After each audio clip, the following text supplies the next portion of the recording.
Hello everyone and welcome to my review for Jujutsu Kaisen chapter 234. Before we get into this week's review, as always, if you haven't already, definitely be sure to like and subscribe. I'd like to try and hit at least 100 likes on this week's reaction.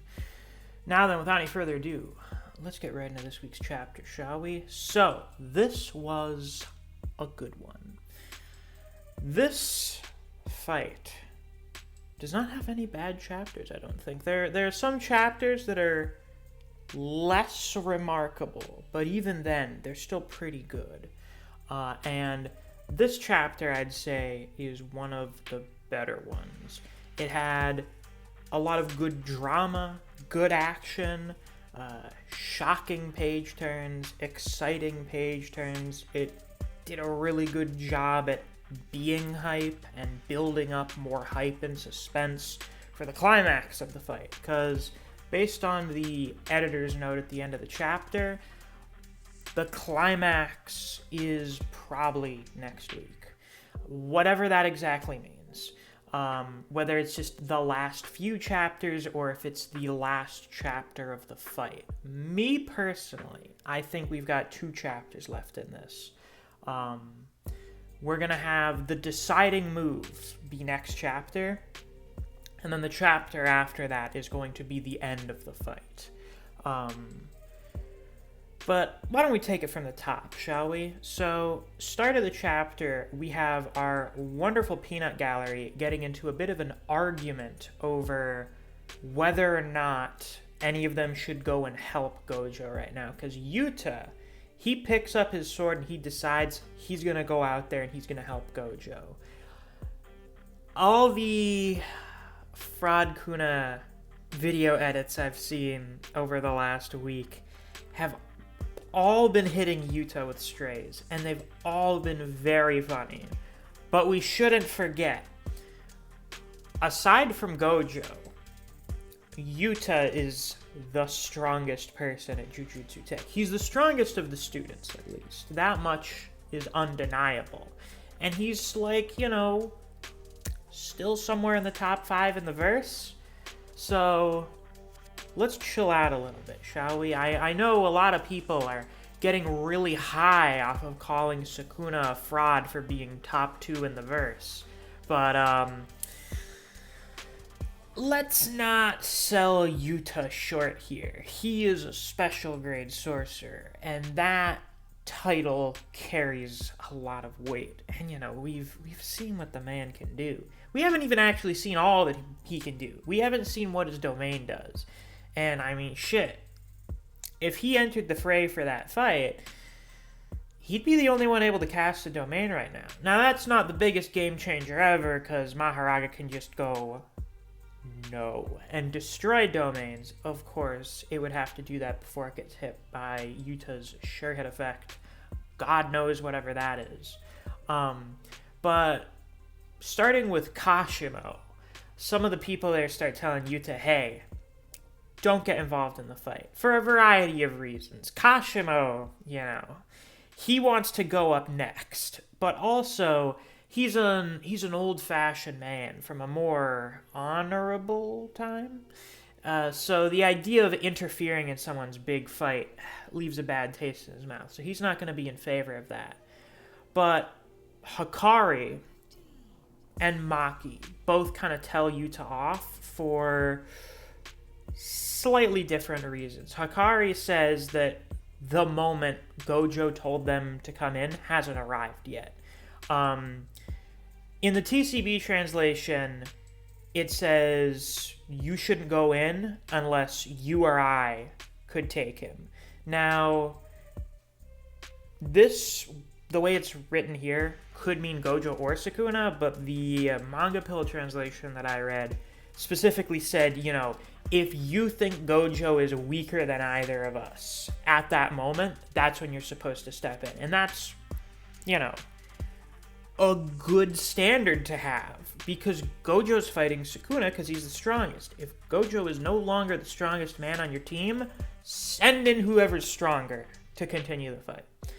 Now, Maki says that she should go out instead because Yuta is the biggest part of their insurance in case something happens to Gojo. He is the second strongest.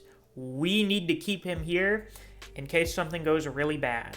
And also, for whenever Kenjaku shows up with whatever he's doing, you'll want Yuta to be there for that. So that makes sense. Now, Yuji says that Yuta should go. The pressure on Gojo is getting a little bit too high, and someone should go to relieve that pressure on Gojo. Turn it back into a 1v1. But then the adults speak up. Kusakabe and Meimei give a little bit of analysis on the situation that I think most people haven't taken into consideration. It's the fact that Gojo only needs to beat Sukuna. That's his goal. As long as he beats Sukuna, he can go sit on the sidelines till the end, because then everyone else can handle Kenjaku. But for Sukuna, he is well aware that if Gojo loses to him, the Jujutsu sorcerers are not going to be waiting around to go after him. As soon as Gojo is out of the fight, you're going to have the heavy hitters showing up. Kenjaku's prediction is a pretty safe one. Everyone knows Sukuna is the biggest threat right now. So it doesn't take a genius to imagine that they're going to send their strongest combatants to go finish him off if the opportunity presents itself, if that choice becomes necessary. And so he's gone into this fight well aware of the fact that Gojo is just the start. I mean, he's going to be the toughest of the single opponents, but Gojo is the start of a gauntlet for him. He knows that, and he's presumably prepared for that, meaning there is most likely something that he still has up his sleeve for whenever that happens. And if anyone else decides to jump into the fight right now, when it's got its perfect balance, its incredibly high surface tension, if someone jumps in and attempts to disrupt that balance against Sukuna, that's when he's going to go, all right, I guess I have no choice but to use my trump card now. And that could end up being really bad for everyone involved. So that's why we just gotta stay out of it and wait and see what happens. We've gotta let Gojo do what he does. Not to mention, this is a not bad situation for Gojo. Sukuna can't use everything that he has because he knows Gojo isn't the end. If he expends all that he has on his first fight, whoever shows up next is probably going to do him in. Gojo, on the other hand, he doesn't have to worry about anything else. And he doesn't have to worry about anyone else. Because as we established in Shibuya, Gojo is at his weakest when he has to worry about protecting other people. And if anyone else jumps into this fight, right now, they're going to be a weak link that Sukuna's going to have to go after. Gojo's going to need to worry about protecting them. And he's also going to have to worry about not fully exerting himself for fear of his allies becoming collateral damage. He's not going to do it. So Gojo needs to handle this by himself until it's over. That's the only real choice here. So we go back to the fight. Gojo is just handling the shikigami right now. Sukuna has slinked off into the shadows and is watching from a distance as we're getting a fairly solid showcasing of Agito's abilities. Gojo punches through her stomach in what may be another black flash based on the effects here. Looking at it again, I didn't pick this up when I initially read the chapter, but that looks a lot more like, bolts of energy than blood. So I think Gojo actually hit Agito with another black flash that they immediately heal from. This is where we get Gojo's analysis of what Agito is, what they're a combination of. Nue, Totality, Tranquil Deer, and something called Morning Tiger, which I guess was just another one of the 10 shadows we didn't see. I saw one person saying that it was just how they translated Totality, because Totality's not here, but it's very obvious that they're part of this. They literally got named last chapter. So either the translators just fucked up, or this is just the last shadow that we didn't get to see. However, the core of Agito has Tranquil Deer's regenerative abilities, which is why it's so tough to kill. It's not adapted to Limitless like Maharaga has, but it can take a lot of punishment from Gojo and heal from his attacks. Not to mention, as we saw during the Yorozu fight, Tranquil Deer is able to heal Sukuna. And the last thing Gojo needs right now, when he is getting drained of all his energy, when he's getting exhausted, and Sukuna is getting worn down, for Sukuna to start getting healing that he doesn't really have to put any focus or energy into. So Agito, being the easiest to take out and the most support for Sukuna, that's Gojo's first target. So he goes into a little bit of a back and forth between the two shikigami as Sukuna is watching from the shadows and is thinking about purple, about how powerful the purple Gojo hit him with was, and how he definitely can't repeat that kind of power again. It was way beyond his usual limit. However, it doesn't take something that powerful to take out Sukuna at this point. If he gets hit with 100% hollow purple, that's probably going to be it for Sukuna. He won't be able to defend himself against it this time. So he's just going to have to not give Gojo the opportunity to use purple. Then he starts talking to Maharaga. And he says that Maharaga is not Megumi's shadow anymore. He is his shadow. So show me what you can do. What can Maharaga do exactly? Well, the wheel clicks and then Gojo's right arm gets chopped off, along with a giant gash being put into the buildings in the background, like gigantic slash. So we're left to wonder, what is this true power Maharaga is exhibiting? There are a few potential theories here. One is that Maharaga can kind of maybe just act as a vessel or a medium for Sukuna's abilities. You know, because typically, someone with a curse technique doesn't have a second one. That's an anomaly. It's a rule break that's not supposed to happen, that Kenjaku has found loopholes for, and that's why people are able to have more than one technique.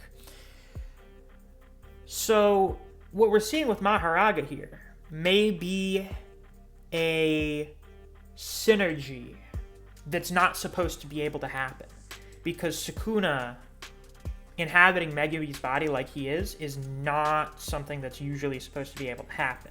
Maybe that's the case. Another explanation could be that Maharaga didn't actually use a technique here, but instead has simply adapted to Sukuna's fighting style and is just using it now and is mimicking his technique in some fashion. I suppose that could be an explanation too. And I guess if it's part of Maharaga, it's just sort of an extension of Maharaga's latent adaptation abilities.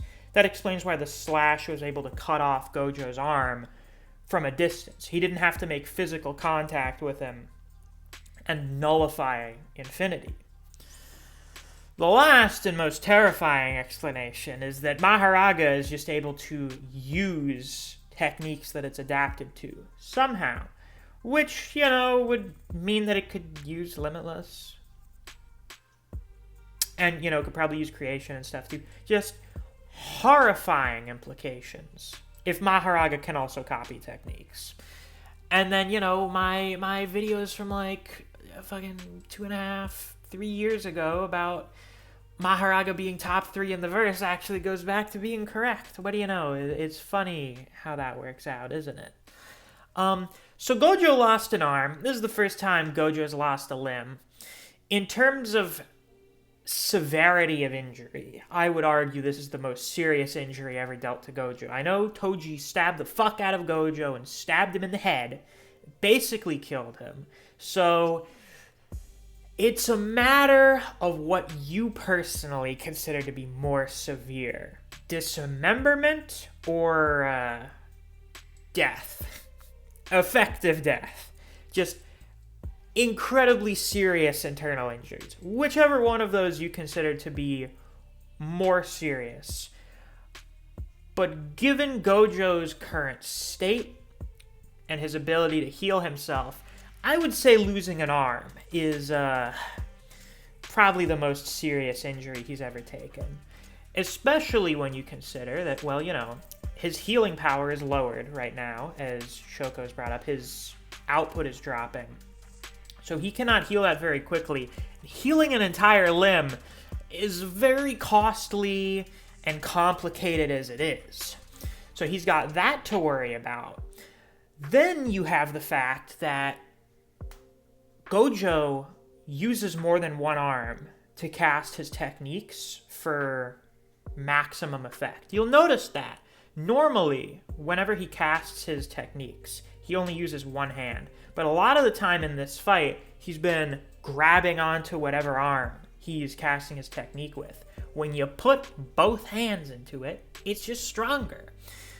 So now that he's down to one arm, he's very limited in his damage output here. This is really fucking bad, obviously. Oh, and I'm pretty sure Gojo kinda needs both hands to do purple, at least to its full effect. And Gojo's not gonna wanna fire off a weak hollow purple, so it's a tough situation he's being put in here.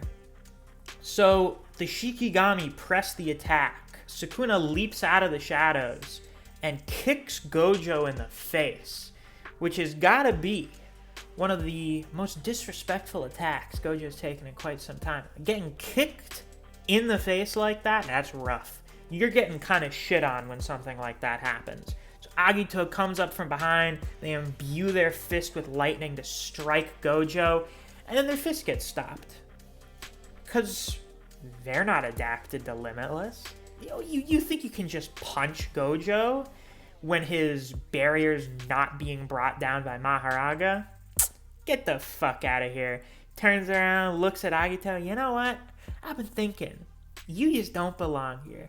You don't fit in with this crowd. You are too low tier to be involved in this fight. You're a shitter. So get the fuck out of here. He summons up blue around his left hand, his one remaining hand, and he punches Agito in the stomach, just craters them into the side of this building, leaves the blue in their stomach, and then does maximum output to drag them across the face of the building.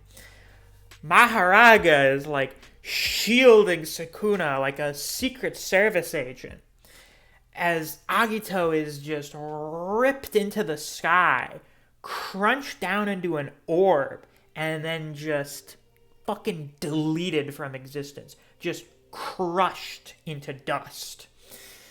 So that went pretty hard. That was pretty cool. And also, if this is Sukuna effectively conjuring up multiple shikigami and then putting them into one, Gojo just fucking destroyed like 3 of them at once. So there goes 3 more of Megumi Shadows. First things first. Sukuna can probably stack that onto Maharaga now, so Maharaga's gonna get even grosser, I think. The other thing, presumably this is gonna carry over if Megumi comes back, so he's just been deprived of multiple of his shikigami, including his trademark totality.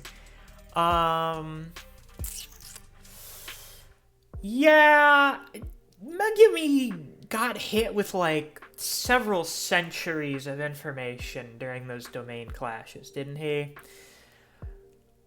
Listen, folks, I think the best outcome for Megumi at this rate is being comatose, is just being a vegetable in a hospital bed. He takes Sumiki's place by the end of the series. What depressing irony. That's the best outcome for him right now, because he is so fucked. He is so screwed. He is so screwed unless he comes back and his mind is fixed, and he basically just has Maharaga now, but it's the Super Maharaga we've all been thinking of ever since, the Unknown Abyss. Unknown Wells Abyss, is that what the name of it is? It's the shikigami stacking. As soon as as soon as Maharaga was brought out, and then we thought, wait a second, can't he stack onto this thing? Maybe he gets that. In which case, he can contend with top tiers if that's all he's got. That's all he fucking needs, I suppose. The only problem will be if that Maharaga gets one-tapped, he's got nothing left. Unless losing all of your shikigami starts you over from scratch, or it gives you a new secret hidden one, because you still have the power there, but you don't have any shikigami to embody it in. Words. There's no vessel. There's nothing you can materialize the power in. I'm curious as to how exactly that'll work. The last thing with this chapter. According to the narration, in 41 seconds after the end of the chapter, Hollow Purple's going to leave another scar in Shinjuku. It will make its mark once again. And that's where we are told the battle's heading towards the climax. So there's our time limit. That's how much time's left in the fight, in my personal opinion. Gojo's last Hollow Purple is going to be the deciding move of the fight. Either it takes out Sukuna, or it fails at doing that. And then Gojo's got nothing left, and he gets beaten. Now, the extent of the scar, who knows what it'll be. Maybe he manages to take out Maharaga with purple. That is probably the most significant blow Gojo could deal to Sukuna, and then still lose the fight. Because what happens is Maharaga gets taken out, and then Gojo loses. And then Sukuna's there. And he still has all of his other powers, but he doesn't have the most broken part of 10 Shadows anymore. And also, he's really fucking exhausted and can't use his domain. That's when other people come in. That's when Kashimo enters the scene and fights that weakened Sukuna. That, I think, is the most likely outcome. Now, whether Gojo lives or dies, that depends on how many people Gege wants to be alive by the end of the series. It depends on whatever Sukuna hits Gojo with as the last move, how lethal it is, and how quickly the next person steps in to take on Sukuna.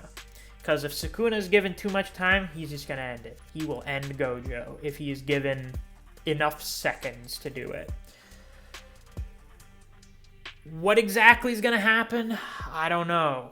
We're just going to have to wait and find out. But I'm very eager to see. This fight has been absolutely fantastic thus far. I feel it has more than lived up to the hype, the expectations we had for it. Gege has done a fantastic job. Really, the only weak point of the fight was just that we kind of rushed the lead up to it. I feel like this fight probably should have had more proper, immediate build-up.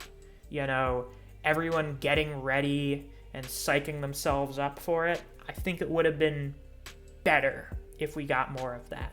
But as for the fight itself, no problems. It's been perfect. It's been so good. All I need is a little bit more emotional impact that just makes me feel something other than hype and excitement and shock. I want to feel strong, potent emotions by the end of this fight. And I believe Gege can probably pull that off. I think regardless of whatever the outcome is, he's going to have us feeling some certain way. And I can't wait to find out what that way will be. But with that, that's all I've got for this week's review.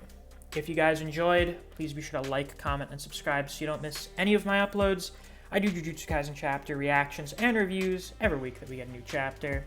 If you enjoy discussing Jujutsu Kaisen with other people, or you just enjoy the content I produce on this channel, I highly suggest you check out my Discord server. I have a link to that down in the description. Thanks for watching. I'll see you guys around. Take care.